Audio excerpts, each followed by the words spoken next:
Assalamualaikum warahmatullahi wabarakatuh. Kembali lagi di Ngehits Ngobrol bareng Ustadz Hafid.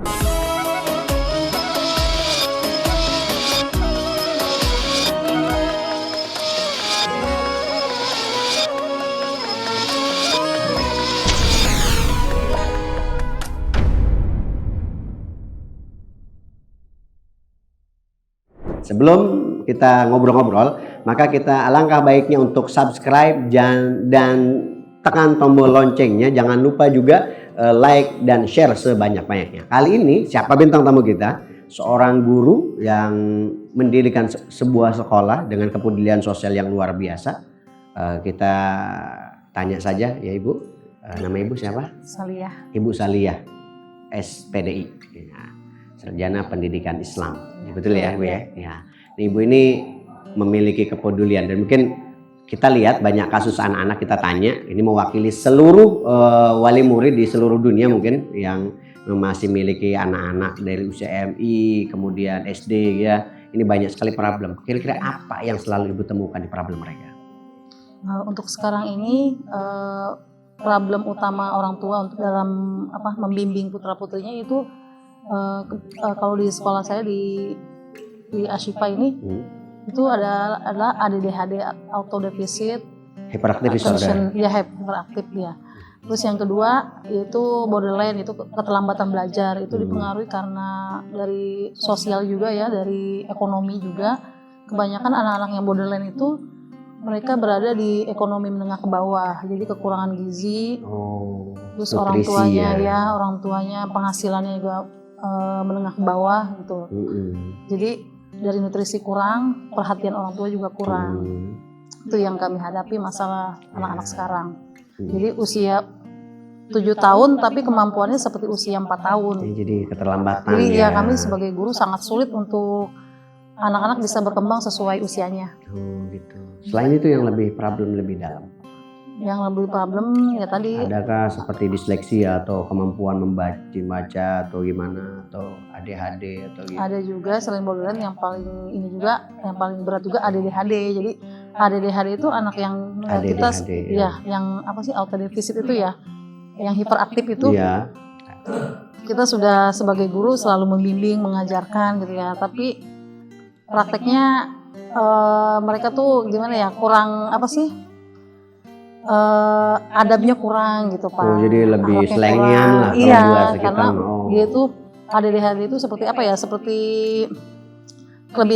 kelebihan kalsium otak gitu Pak. Jadi dia tuh kalsium otaknya berlebih, akhirnya larinya ke gerakan-gerakan. Jadi lagi belajar hiperaktif, lagi belajar lari-larian ya, mengganggu teman. Akhirnya kelas itu jadi nggak kondusif gara-gara ada yang ADHD tadi.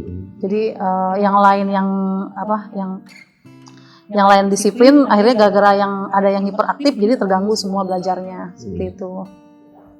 Seperti itu ya. Tapi sebetulnya ADHD kemudian ini adalah salah satu, bisa dibilang kemampuan mereka itu kalau di manage dengan baik, dengan pendidikan yang bagus, keharmonisan, ini bisa menjadi talenta luar biasa sebetulnya Bu. Ada kan mungkin Ibu pernah mengatasi kasus seperti itu, kemudian tiba-tiba muncul gitu, anaknya lebih berani atau gitu, lebih punya potensi berkembang. Kalau yang saya tangani itu yang ADHD itu ternyata setelah di psikotes ternyata IQ-nya tinggi gitu. Ya, itu rata-rata orang ADHD itu punya IQ tinggi. Makanya kebanyakan juga beberapa ilmuwan itu memiliki keluhan ADHD. ADHD ataupun juga orang ada yang ADD kayak gitu kan. Itu ini adalah sebetulnya harus kita tangani anak-anak kita ini dengan cara harmonis, kemudian dengan cara yang betul. Jangan sampai ada emosi di situ. Karena orang tua ini kadang nggak sabaran gitu. Nah, ini sebenarnya anaknya harus bagus. Nah, itu nggak boleh kayak gitu.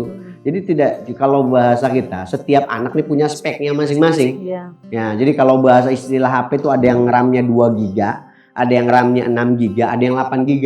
Ya. Jadi kalau yang RAM-nya 2 GB dikasih game berat atau berat dia kayak gitu, ngeheng, betul nggak Bu ya? Tapi kalau disesuaikan insya Allah kayak gitu, dia akan menjadi HP yang bagus dan awet gitu kan. Tapi kalau yang RAM-nya 8 GB itu bakal kuat menampung aplikasi berat apapun kayak gitu. Ya. Itu sama seperti anak yang Ibu tangani ya tadi. Nah, nanti alhamdulillah saya berbincang dengan Bu Saliyah ternyata beliau juga memiliki kepedulian, kemudian mendirikan sebuah sekolah ya, yayasan insya Allah dengan sekolah-sekolah khusus seperti ini bisa dibilang plus ya, sekolah khusus untuk mereka-mereka. Terapi. Nah ini terapi. Maka setiap anak itu pasti memiliki kelebihan. Kullu syai'in maziyah. Jadi setiap manusia itu memiliki keistimewaan. Maka orang tua jangan terlalu terporsi dengan keinginannya. Sehingga ketika orang tua tuh dia maunya keterampilan akademiknya bagus gitu. Dia pengennya juara gitu kan. Tidak setiap orang, contoh ya mohon maaf ya, ada orang yang basicnya Cristiano Ronaldo cuma bisa main bola doang, tapi kan dia bisa sukses. Karena kenapa? Orang tuanya mendukung di situ. Selama baik, oke, kita dukung kan gitu kan. Ada yang cuma bisa nyanyi doang gitu kan. Itu anak tidak bisa dipaksakan seperti itu. Cuma walaupun misal dia punya potensi, baiknya arahkan anak untuk pendidikan agama juga diselipin kan gitu. Biar lebih mengenal agamanya, mengenal Allah dan mengenal nabinya. Selebihnya hobi dia seperti apa, yang penting selama hobinya baik kita dukung. Seperti itu. Kadang dengan orang tua nih ada ya yang suka kadang, wah anak saya harus pintar gini. Tidak setiap anak seperti itu. Yang saya bilang tadi masing-masing punya speknya. Nah, mungkin apa suka dukanya ibu mendidik anak seperti mereka? Suka dukanya kadang kita ya sebagai guru udah maksimal mendidik anak. Kadang orang tuanya tidak mendukung gitu, Pak. Untuk dihadir ikut parenting aja orang tua banyak yang nggak datang, yang hadir cuma 50%. Jadi kita sebagai pendidik tuh sedih gitu, Pak ya. Mereka menitipkan putra-putrinya ke sekolah ini tujuannya mereka pengen anaknya menjadi anak yang soleh dan soleha gitu, nilainya bagus, akademiknya bagus. Tapi kita ajak kerjasama untuk bicara saja, mereka kehadiran aja kurang gitu, kurang mendukung. Apalagi dari segi biaya juga. Apalagi di sini kan rata-rata murid saya menengah ke bawah, jadi dari segi biaya juga kadang susah, jadi kita guru tuh harus benar-benar ikhlas beramal gitu. Nah betul. Ya siapa lagi yang pendidikan mereka ya. Nah, ya, intinya seperti itu kasus yang terjadi di masyarakat kita, banyak orang tua yang selalu menekan anaknya untuk menjadi sesuatu. Karena anak kita nih bukan sesuatu yang harus dipaksa, karena mereka juga harus ada keharmonisan.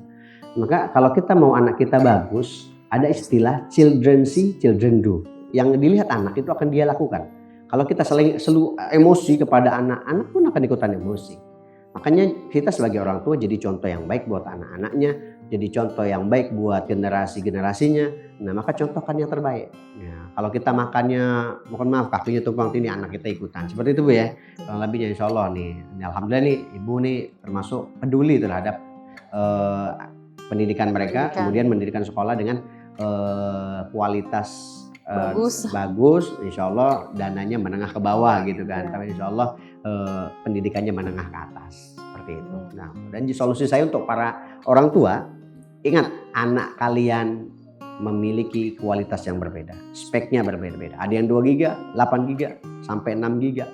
Jadi jangan paksakan anak kita untuk bisa sesuatu, tapi bagaimana cara kita mengharmoniskan diri kita untuk membimbing anak kita menjadi lebih baik, mendidik anak kita untuk tidak berkata kasar, berperilaku buruk. Yang penting anak kita dididik, diarahkan dengan sesuatu yang positif, dengan catatan selebihnya kemampuan itu kita akan serahkan kepada anaknya apa yang dia harus kembangkan. Kita hanya mendukung seperti itu. Karena psikologi anak tidak bisa ditekan begitu saja.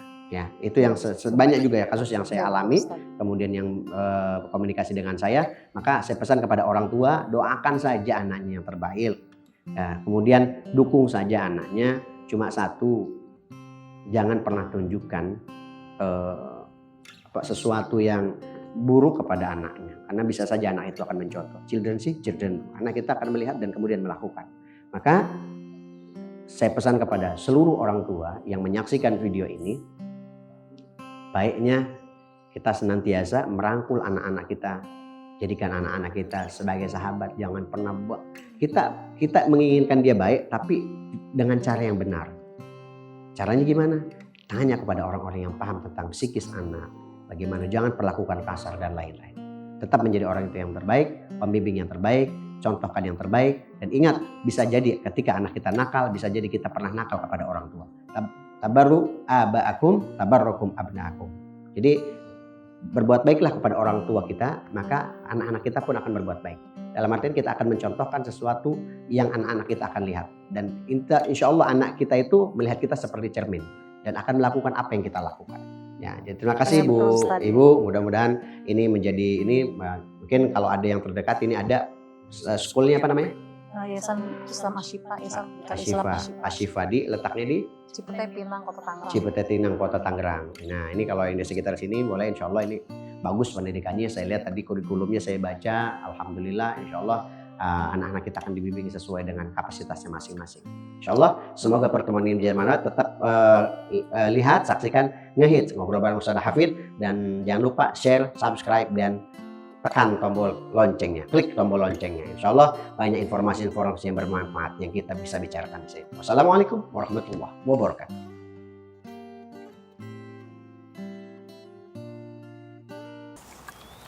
Asana TV.